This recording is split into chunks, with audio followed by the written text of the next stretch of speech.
presento ya al invitado que tenemos a nuestra izquierda. Se llama Gabriel Bentasgal, es periodista y analista en Medio Oriente. Señor Bentasgal, muy buenas noches. Un placer. Gracias por estar con nosotros.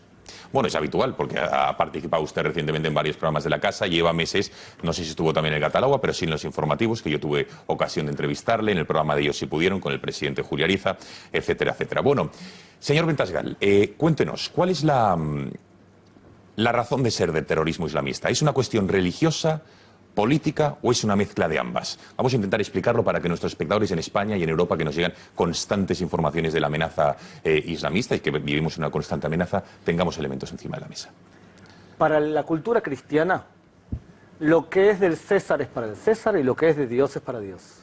Hay una división entre lo que es el poder civil y el poder religioso.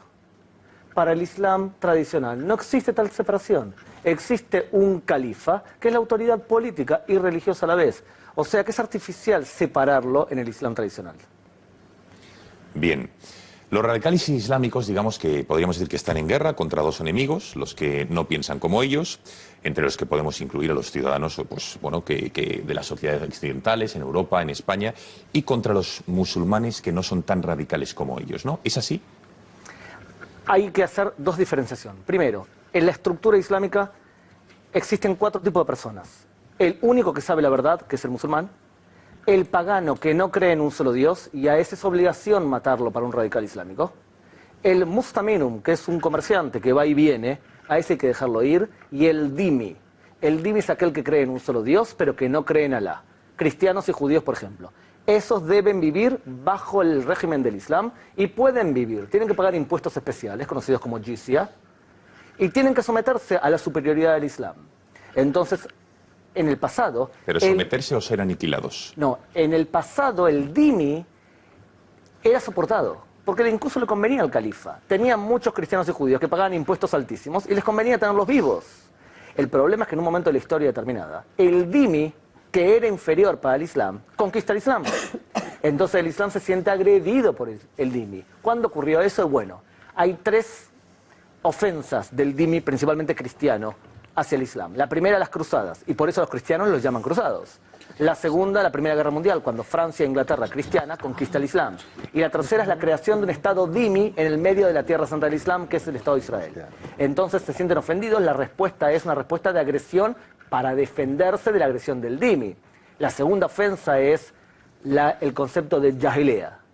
Y el concepto es el siguiente. Mahoma nos sacó de la jahiliyah. Éramos brutos, no creíamos en un solo Dios. Mahoma nos sacó de eso. Ahora Occidente nos vuelve a infectar.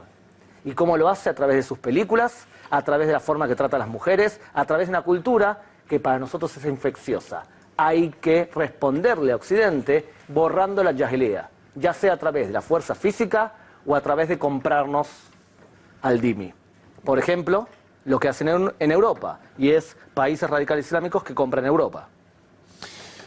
¿Cómo puede convivir un Estado como el de Israel rodeado de tanta amenaza, digamos, islamista, como vive, ¿no? Porque los países árabes tienen una clara, digamos, enemistad hacia ustedes, como puede ser Egipto, Jordania, Siria, Irán, y de estos incluso algunos quieren destruirles. ¿Cómo hace Israel para convivir en ese ambiente? Siendo mucho más fuerte que ellos.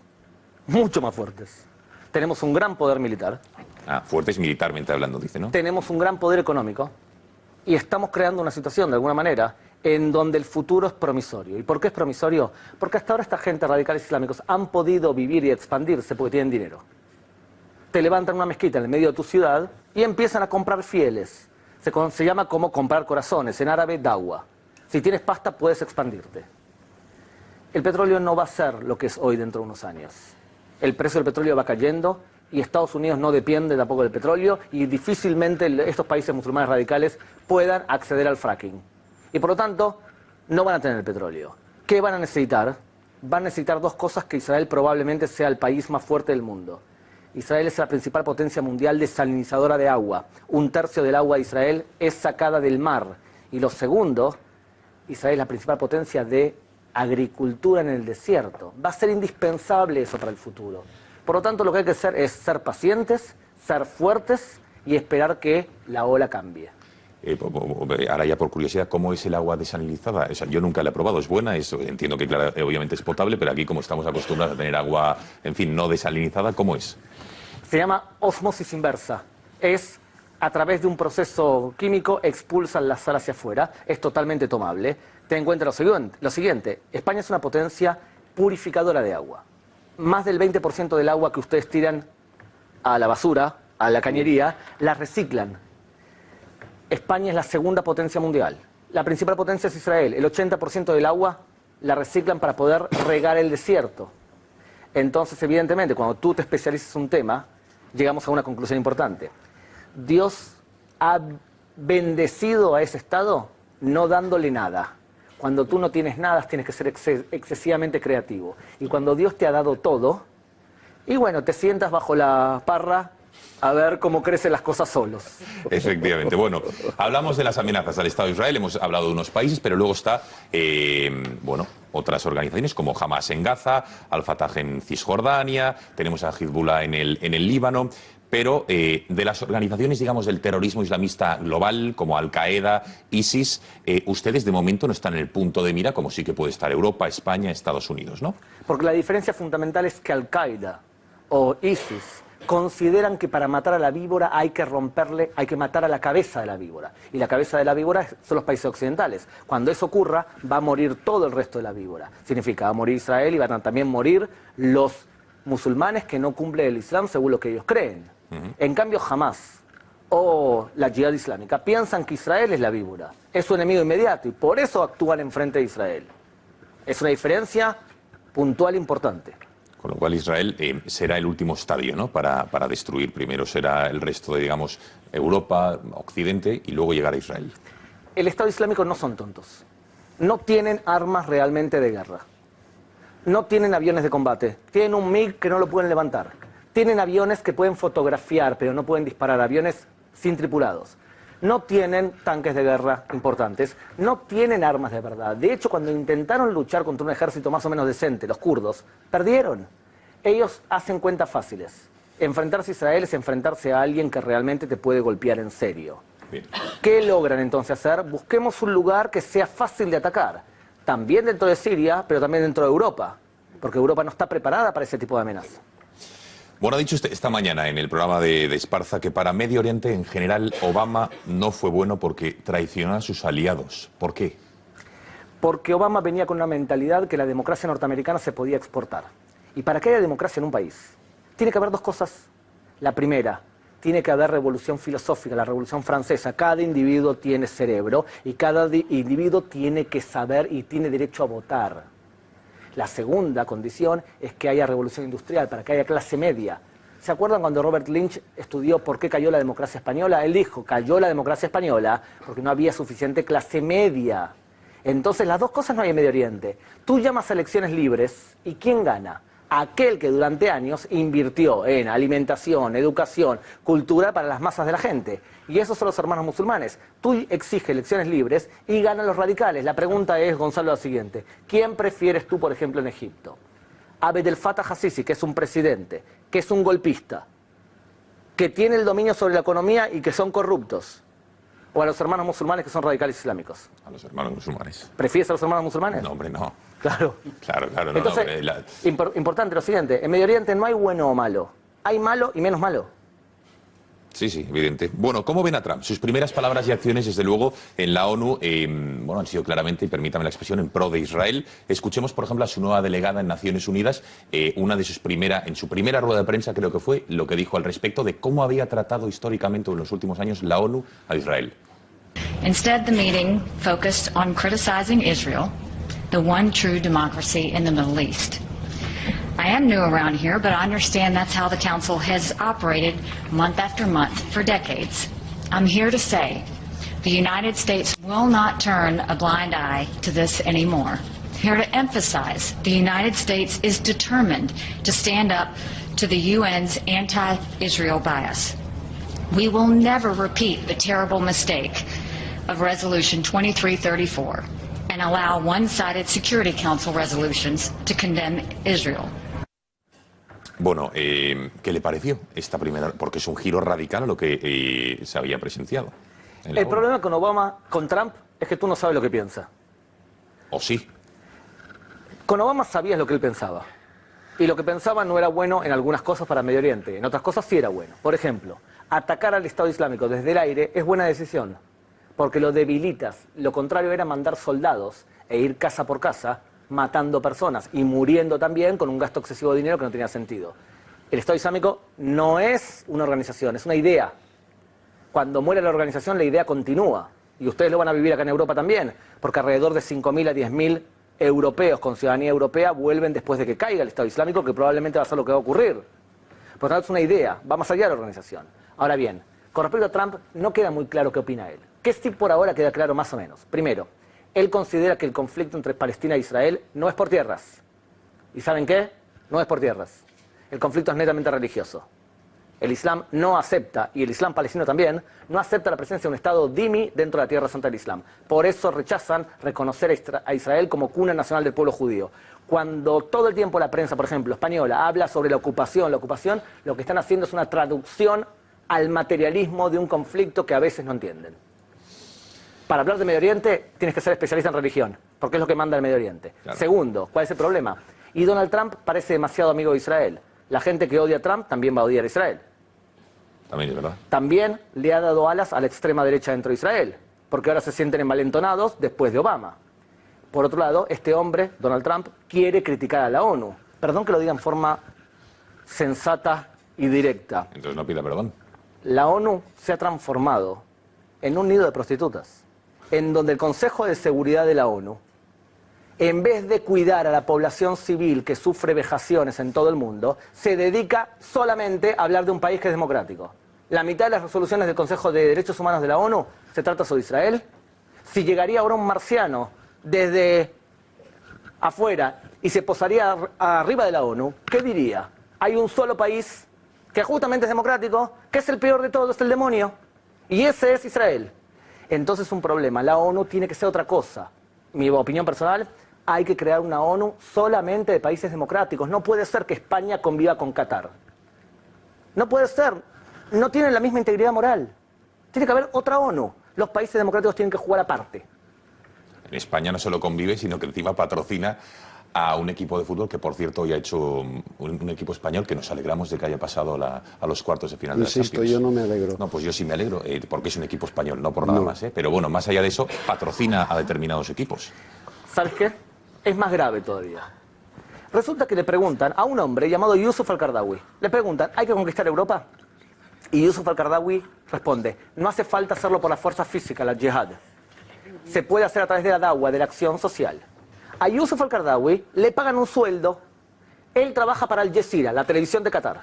Y además a él le paga el sueldo directamente la Fundación Qatar. Significa que el Barça tenía publicidad de un tipo que te está diciendo claramente que quiere conquistar Europa.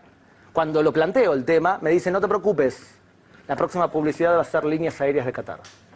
Es exactamente lo mismo, con otro nombre. Totalmente. Lo que pasa es que hay un dicho en árabe que dice, si tú me necesitas, yo te compro. Se puede comprar Europa. ¿Por qué se puede comprar Europa? Entre otras cosas porque no han demostrado, a veces con el terrorismo islámico, tener gran integridad moral. Ahora le preguntaré por ello. Bueno, quiero que escuche otro testimonio. Un combatiente español que está en una milicia luchando contra el ISIS en Irak, el otro día dijo a nuestras cámaras, un compañero nuestro que viajó hasta Irak para ver cómo se combate el Estado Islámico, dijo que Europa estaba casi loca y que estaba poniendo en riesgo su integridad al abrir las puertas a muchos miembros del ISIS. Vean, escuche y enseguida le pregunto por él. Europa no se quiere dar cuenta de la gravedad del enemigo que se está metiendo en casa.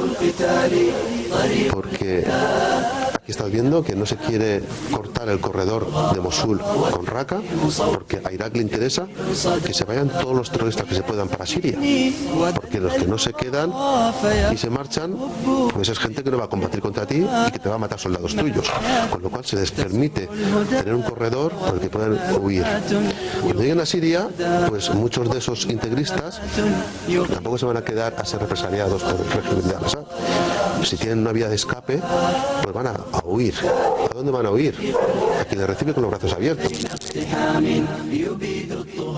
a quien le recibe con los brazos abiertos. Salen de Irak, Bashar al-Assad tampoco les quiere, con lo cual no les impide el paso, y van hacia Europa, que le recibe con los brazos abiertos. Y esto no lo digo yo, lo dice un miliciano español que está luchando contra el ISIS y que está dando su vida en Irak. Porque ¿acaso hay algún país en Europa que ponga una bandera en su municipalidad que diga bienvenidos refugiados? No, Madrid no. Muy bien. El hecho de que entren refugiados no tiene que ser algo especialmente negativo. La pregunta es qué tipo de ideología ellos traen. Si la ideología es quiero ser parte de Europa y quiero aportar mi grano de arena a Europa para seguir siendo Europa, es una cosa. Si otra cosa es quiero cambiar Europa y la esencia de Europa para que se acomode a lo que yo pienso que debe ser la realidad.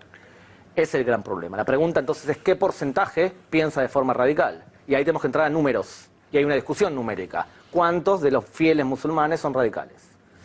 Más o menos, a grosso modo, entre el 20 y el 30% de las personas que son fieles al Islam, de los 1.600 millones de musulmanes, aceptan premisas radicales. Pero para eso tendríamos que hablar qué son las premisas radicales. Y entre otras cosas, copiar al pie de la letra la vida de Mahoma. Al pie de la letra la vida de Mahoma. Pensar que el dhimmi es inferior. La Sharia tiene que ser la ley oficial de cualquier sociedad civil. Hay que hacer la guerra y la jihad siempre por la fuerza y no una lucha espiritual. O sea, son una cantidad de variables para poder medir algo así. ¿Cuántas de estas personas que piensan de forma radical hacen terrorismo?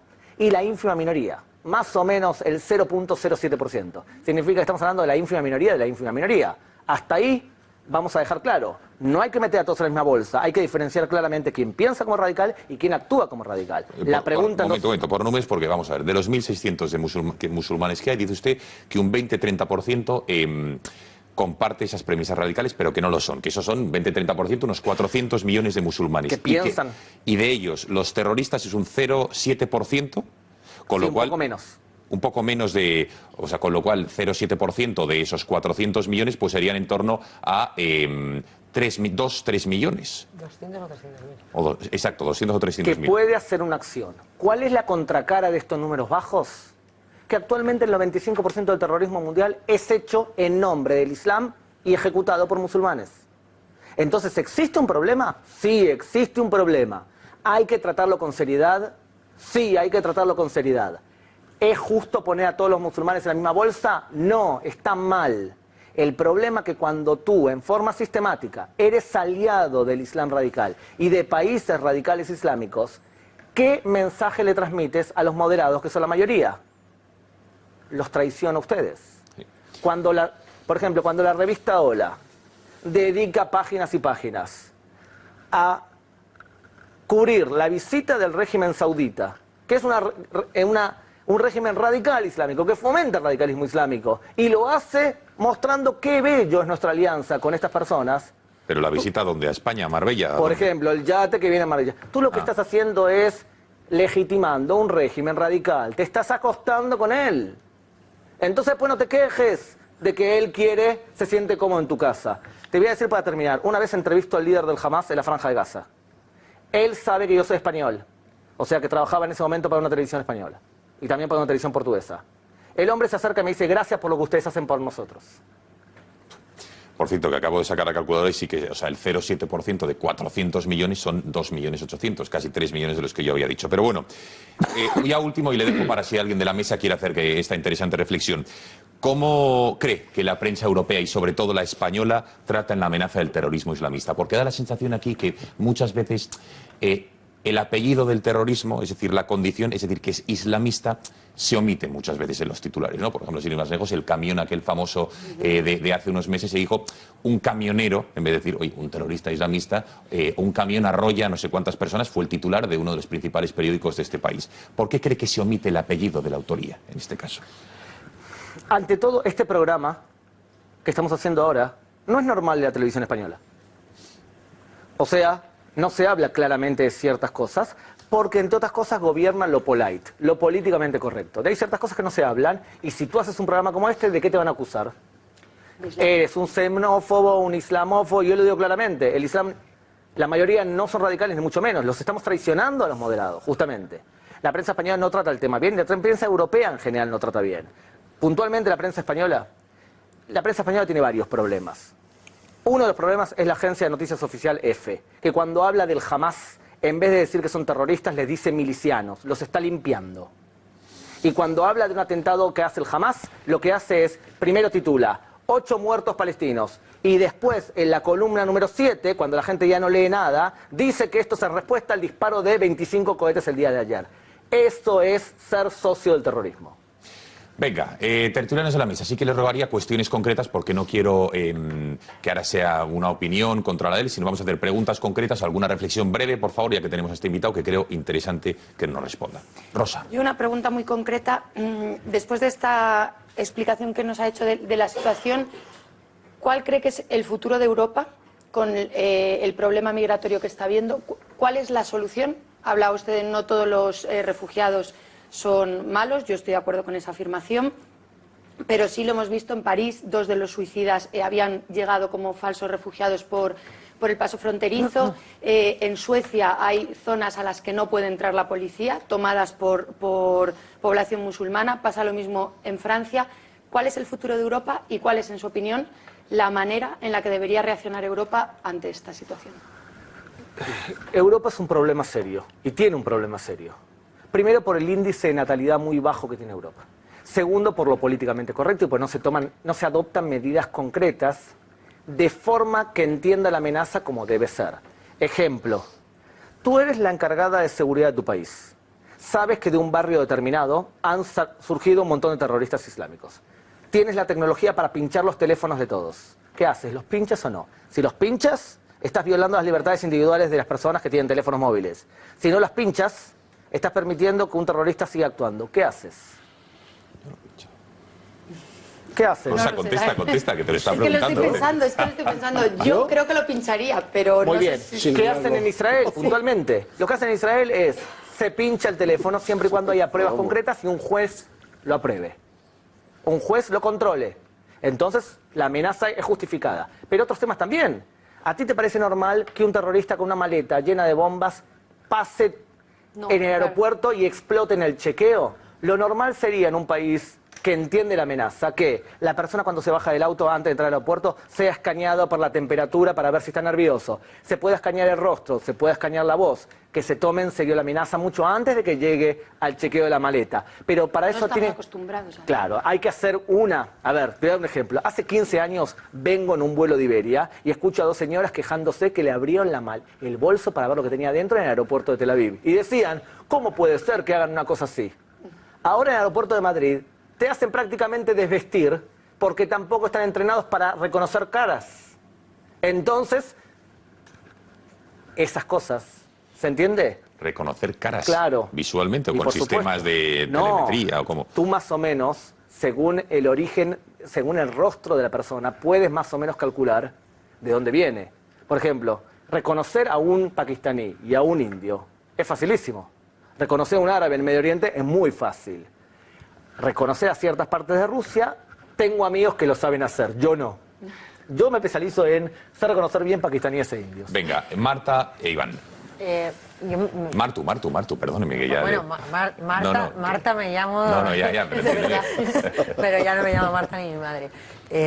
Lo cierto y verdad es que la mayoría de los atentados gordos que han ocurrido en Estados Unidos y en Europa han sido por oriundos de los países donde se ha producido el atentado, segundas y terceras generaciones de franceses o estadounidenses de buena familia, educados en Estados Unidos, que voltaban aviones y los traían contra las torres.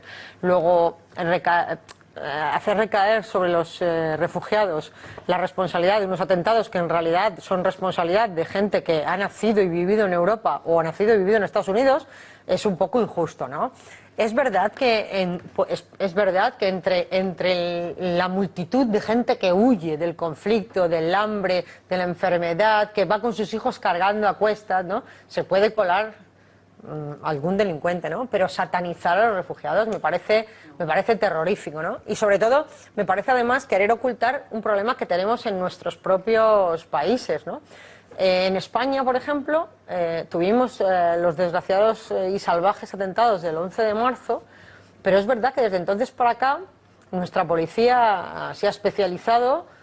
Estamos bastante atentos, se desmontan los focos, donde se han hecho varias redadas, se ha recogido gente que iba a estos países a traerse gente por internet trataba de convencer a chicas que se apuntaran al ISIS y tal, no lo estamos haciendo mal, ¿no? Y no lo estamos haciendo mal sin cargarnos de argumentos racistas, xenófobos e injustos, ¿no? Y yo prefiero, de verdad, prefiero que sigamos por este camino, ¿no? Una policía muy profesionalizada, tener muy controlados los focos, tener a la población mayoritariamente integrada, no en guetos. Aquí en España es difícil encontrar un sitio donde digas la policía no entra. Ya, pero en Francia Y lo tienen en Bélgica, y lo tienen en Francia, ¿no? Pero nosotros no. Pues señal de que estamos haciendo las cosas mejor. Y las estamos haciendo mejor sin necesidad de dejar de ser un país occidental, democrático y que respeta las libertades individuales de sus ciudadanos. Luego se pueden conjugar las dos cosas. Es más trabajoso, pero yo prefiero que lo conjuguemos. Marto, y que Un numéricamente... segundo, que contesta, venga, Gabriel, y después si quieren debatimos. Estoy en una cosa de acuerdo contigo y en otra cosa muy no de acuerdo contigo. En lo que estoy de acuerdo contigo es que es verdad. La gran mayoría de atentados hechos son hechos por europeos. O en el caso estadounidense, no es un tema de la inmigración en sí. El problema es que, por supuesto, que cuando vienen inmigrantes que piensan de una manera determinada, uno también tendría que plantearse qué tipo de inmigrantes va a aceptar. Y, por ejemplo, que acepto inmigrantes, pero quiero que sean españoles, quiero que hablen español después de un tiempo determinado, quiero que juren la Constitución y que intenten ser como nosotros. Eso por un lado. Es verdad, la gran mayoría de atentados son hechos por locales con ciudadanía. ¿Por qué? Entre otras cosas porque la segunda o tercera generación siguen pensando que no son parte de la sociedad y el Islam les da una identidad. Ellos se van de vacaciones, por ejemplo, a Marruecos, lo toma un imán con carisma y le dice, tú no eres español, porque no te aceptan como español, tú perteneces a la al-Islamía, perteneces a la gran nación islámica. Los estados europeos tendrían que hacer mucho más para integrar también a esa mayoría que no es radical. Pero lo segundo que no estoy de acuerdo es lo siguiente. A ver. Lo segundo que no estoy de acuerdo contigo es verdad que la policía española, y yo trabajo con ellos, actúa y trabaja bien. Pero para varios líderes que yo he hablado de estos grupos radicales islámicos, España es considerado un país voluble, en el cual tú puedes planificar y actuar y difundir sin necesidad de atentar. O sea, si tú ves las cifras de cantidad de radicales islámicos que deambulan por Cataluña, no es que ellos no quieran atentar. Tú atentas cuando te sientes ofendido. Y si tú has atentado en España y lo que has logrado es que el gobierno español quite las fuerzas de Irak, ¿cómo interpreta un radical islámico eso? Como que ha triunfado. No hace falta atentar siempre. Tú puedes atentar cuando te sientes ofendido. ¿Quién es el principal país que ofende el Islam? Francia. Porque representa todos los valores de la yahilía, de la contaminación occidental. Es la democracia, es la libertad. Es además un país que nos ofende. Cambiemos la perspectiva y te propongo un juego. ¿Qué pasaría si mañana el gobierno español enviaría tropas a Irak o a Siria? Ahí quiero ver si realmente los radicales islámicos atentarían o no, porque ahí se sentirían ofendidos por España. No, y si podrían, ¿no? Si pudiesen. Iván. Bueno, pues muy sugerente todo lo que... La exposición, además, muy didáctica, ¿no? Del análisis más fino de lo habitual, ¿no? A mí me ha recordado mis fuentes de acercamiento a la yihad y esa distinción es importante entre la yihad personal, entendida como esfuerzo, y la yihad bélica, extracorpórea, si se quiere, pues es muy pertinente. Y mi fuente, y siempre la digo, es el libro de la yihad, de Averroes. Y precisamente en ese libro viene perfectamente delimitadas las 4 categorías, incluida esa especie de paganos, porque pagaban por estar vivos, que son los dimníes. Y en este caso, pues Israel estaría más o menos inserto en un contexto en el cual actúan como tales y quieren ser barridos hacia el mar. Eso por un lado. Por otro lado, me ha gustado también muchísimo la apelación a cosas que tienen que ver con algo más allá de la fe, que es algo lo que está en la tierra, los recursos. Es decir, cómo el paradigma energético, si cambia, se debilitará muchísimo el Estado Islámico y todos estos grupos terroristas. Eso es fundamental, ¿eh? Eso es una cosa, las energías son las que mueven en realidad, alimentan políticamente a muchos sectores de la población. Por otro lado, voy a toda velocidad, por supuesto, para intentar comentarlo porque me ha gustado muchísimo. La posición que tiene Israel, la de estar muy armados, la de estar muy militarizados, es un ejercicio de puro realismo político. O sea, un segundo, que antes, ¿cuánto dinero invierte Israel de su PIB, de su Producto Interior Bruto en el ejército, en armamento? 14%. El 14%. Pero ¿sabes qué? Un momento, creo que en España no llegamos ni al 2%, Claro, si no me equivoco. 14%, pero también invertimos 14% en educación. Bien. Las dos cosas son importantes. Bien. No es solamente que sea una potencia militar, tú tienes que ser una potencia creativa. Es tan importante el cerebro como el brazo. Bien, no, se ha quedado claro. Bueno, Venga, Iván, perdón. un punto de ligero desacuerdo, y es que esa conexión entre democracia y lo he apuntado aquí, y clase media e ideología o filosofía, me parece que ha empleado, hay que añadir un componente más: mercado. Si no hay mercado no puede haber democracia. Eso, un matiz que nos llevaría a otros debates. Insisto en el realismo. Y luego ya mi pregunta. Puesto que la práctica, el desenvolvimiento de la yihad real, no la yihad psicológica, ¿verdad?, va con un objetivo inicial mínimo, que es recuperar todo aquel terreno que ha sido islamizado, todo aquel terreno que cae en el Dar al-Islam, si no me equivoco, así se llama, ¿verdad? Bueno, pues, ¿qué tiene que hacer España o qué amenazas debería tener en cuenta España fundamentadas en ese objetivo que, desde luego, el islamista que realmente lo sea, porque los que no son islamistas, en realidad, según Averroes, no serían musulmanes, no serían buenos musulmanes, no atacarían a todos los politeístas, que serían el resto, los cafres, que se llaman los demás? Entonces, ¿cómo ve la situación del mito de Al-Ándalus como energía ideológica para recuperar España? ¿El Ándalus es un objetivo? La respuesta es sí. Bien. Por otro lado, no hace falta conquistarlo. España no ha demostrado ser un líder que los ofenda. Y por lo tanto, pueden perfectamente convivir y mirarlo de afuera. Mi consejo, yo que estoy casado con una española y que tengo hijos españoles también, es que si no es necesario meterse con personas que te pueden hacer daño, mejor quedarse afuera. Tú puedes ayudar, puedes colaborar, puedes traer paz. No hace falta que tú juegues a ser el sheriff cuando no tienes los medios para ser el sheriff y cuando después que te ataquen no te sabes defender o no estás preparado para defenderse. Es muy responsable quedarse afuera de un conflicto que no te atañe. Venga, Gonzalo y Eduardo. Bueno, hay cosas que me parecen interesantes de lo que cuenta el invitado, pero muchas en las que no puedo estar de acuerdo ya desde un punto de vista prácticamente filosófico, sobre todo toda la parte relacionada con los refugiados, que, por no repetirme con Martu, a mí me cuesta mucho ese planteamiento que hace usted de que yo les pregunte cuáles son sus ideas, cuando probablemente la respuesta de muchos de ellos era: mi idea es comer mañana y estar vivo mañana, sobre todo cuando muchos huyen de la guerra. Con lo cual, mezclar una cosa y otra a mí siempre me genera ese escenario de, lo decía Martu, de creer que estoy en el territorio de la injusticia, ¿no? Hay una cosa que sí me gusta. Me ha dado usted el primer motivo que yo he encontrado nunca para estar a favor del fracking. O el primer motivo para ver que en el fracking puede haber algo bueno, ¿no? Que geoestratégicamente pudiera traer cosas buenas, en tanto en cuanto limite recursos económicos a determinados países y determinadas organizaciones que están haciendo o alimentando el terror en todo el mundo. Y luego hay frases con las que no puedo estar de acuerdo de ninguna de las maneras y que me parecen casi exageradas. Yo no puedo creerme que la revista Hola sea un instrumento del ISIS, o que la agencia F sea un socio del terrorismo, o que la ONU se haya convertido en un prostíbulo. Me cuesta mucho firmar ninguna de esas tres afirmaciones que ha puesto usted encima de la mesa. Por eso las frases las dije yo y no las has dicho tú. Sí, probable. Bien, bueno, Eduardo, venga. Si no hay respuesta. ¿Por qué estas masas de refugiados? Vamos a ver, el Islam, como tú bien has dicho, es una nación espiritual. Las fronteras geográficas entre unos países y otros es algo hecho a tiralíneas a partir de la Primera Guerra Mundial.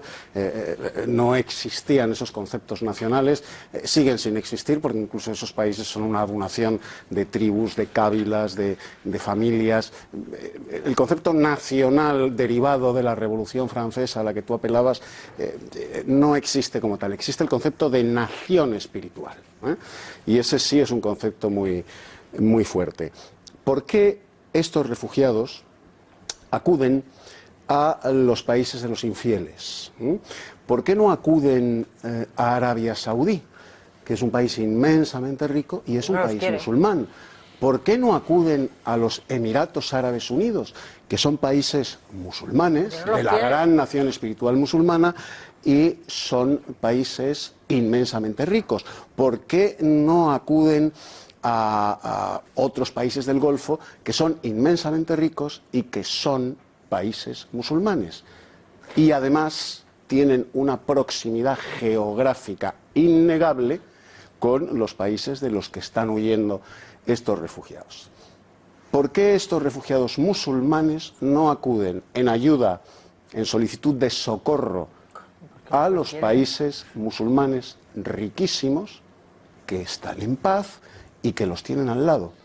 Y en vez de acudir a esos países que los tienen al lado, tal y como nosotros tenemos a Portugal y tenemos a Francia encima, ¿por qué se aventuran a cruzar el Mediterráneo, jugándose la vida, a venir a países que ellos consideran, porque son musulmanes espiritualmente militantes, consideran países de infieles? Hay dos cosas y de alguna manera también respondiendo a lo que habías dicho de los inmigrantes. Evidentemente, por la misma razón por la cual la principal víctima del Islam radical son los propios musulmanes. Porque el radicalismo mata principalmente a los propios fieles que no cumplen lo que ellos piensan que es verdad. Esa traición a los propios necesitados. Porque no lo son, porque o no sea son que sus musulmanes, propios, claro. perdóname, es que la pregunta tenía trampa. Los propios musulmanes ricos, los propios imanes de esos países inmensamente ricos, consideran a los pobres refugiados unos traidores al Islam dignos de ser eliminados. Los han vendido, los han traicionado, lamentablemente no los dejan entrar y encuentran en Europa estados que les dan oportunidades, que algunos de ellos tienen las puertas abiertas y por lo tanto ven una oportunidad. ¿Cuáles son los principales lugares? Sigo con la pregunta. ¿Cuáles son los ¿Tú sabes principales que aquí en lugares? España hay canales de televisión que pagamos todos los españoles que hacen propaganda permanente del Islam, de las bondades del Islam, en contraste con las aberraciones de la Europa cristiana? Me estoy refiriendo a Canal Sur, por ejemplo. Canal Sur es la televisión autonómica andaluza. Tengo familia que vive en Sevilla y familia que vive en Córdoba. Es una programación permanentemente dedicada a ensalzar las bondades del Islam y a minusvalorar las conquistas espirituales, filosóficas y tecnológicas de la Europa cristiana. Evidentemente no sabía eso de Canal Sur. De todas formas, sintonícelo usted. No, de verdad no lo sabía, pero de todas formas, la pregunta es... No, ¿cómo que no es verdad? Vamos a dejar contestar a... Sí, es verdad. Si se le hace una pregunta al invitado, se le deja contestar. Gabriel, por favor. La respuesta, de alguna manera, es el hecho que promociona el Islam, o no, no lo sé, pero de todas formas, el Islam no tiene por qué ser promocionado como algo malo. Por ejemplo, hay cosas del Islam que son, para mí, mejores que otras religiones. La solidaridad al necesitado musulmán. Por ejemplo... ¿Y por qué no ejercen esa solidaridad? Está bien, con los refugiados estamos de acuerdo. Estamos bien, pero vamos en general, a ver, ¿no? hablemos de... Me acabas de decir que huyen de sus propios hermanos. Está bien. Y a renglón seguido me dices que ejercen la solidaridad. ¿Dónde está la solidaridad con sus propios hermanos en la fe? A ver, un fe? ejemplo. Si yo, por ejemplo, en mi canal hablo sobre el azaque. ¿Sobre él? El azaque, que significa que obligatoriamente un porcentaje de tu sueldo anual tienes que darlo a beneficencia. Eso es algo hermoso. Eso es algo hermoso, que si el Canal Sur, si es que lo hace, ¿verdad? No desconfío de ti, pero no lo conozco. Si habla todo el tiempo de ese punto determinado, no es lo mismo que hablar, por ejemplo, de que hay que conquistar Europa. O sea, la pregunta es qué tipo de mensaje emite ahí. Y lo segundo tiene que ver con los refugiados nuevamente. Yo no digo que hay que preguntar en la puerta del refugiado tú qué piensas, porque además hay otro problema que es peor todavía, es más grave. En el Islam radical se puede mentir a un dhimmi. Se puede mentir a un dhimmi. O sea que tú le vas a preguntar a alguien, tú vienes aquí a transformar Europa y si él es un verdadero radical, te puede mentir. Se conoce como taquía, se puede. ¿Por qué se puede? Porque Mahoma lo hizo. Yo no digo que lo que hay que hacer es preguntar en la puerta. Lo que sí digo es que debe haber una política integradora real y exigir compromisos del otro lado también. Ven a España, sé parte de España, pero quiero compromisos. Yo, por ejemplo, si pasa algo así, la televisión catalana envía una reportera a entrevistar a un imán de Reus, si no me equivoco, fue en el norte de Cataluña o en el centro de Cataluña. En el sur. ¿En el sur? Sí, ahora sí. En Reus. Sí, Reus sí, cerca de Tarragona. Okay, sí, vale. efectivamente. Envía a un imán porque había dicho una barbaridad y envía a una periodista. La periodista llega al lugar y el imán le dice, señora, yo a usted no le doy la entrevista porque usted es mujer. ¿Qué hace la televisión? cambia la periodista. Una pregunta. Nosotros luchamos durante generaciones y generaciones Bueno, y generaciones. en eso vamos a estar de acuerdo, ¿no? Entonces la pregunta es, tú Eso. tienes que exigir ahí. Eso no va a Tienes que haber ningún exigir, problema. señor, usted se va a comportar como un verdadero español en el marco de las posibilidades de un español. A eso me refiero con los refugiados. A mí me parece que bien que España capte a personas como ayuda que necesitan todos los refugiados. Es verdad, igual a los refugiados no le interesa venir a España. No tanto. No, le interesa principalmente Alemania, Suecia, Totalmente, esos son los que es países donde- que tienen más oportunidades. Bueno, Gabriel Ventasgal, periodista y analista de Oriente Medio. Muchísimas gracias por haber estado en el Gat al Agua esta noche y también en los otros programas de la casa a los que ha acudido. Yo creo que ha sido un gusto tener este punto de vista como experto conocedor de lo que está ocurriendo y sobre todo del terrorismo islamista. Gracias y buenas noches. Un placer.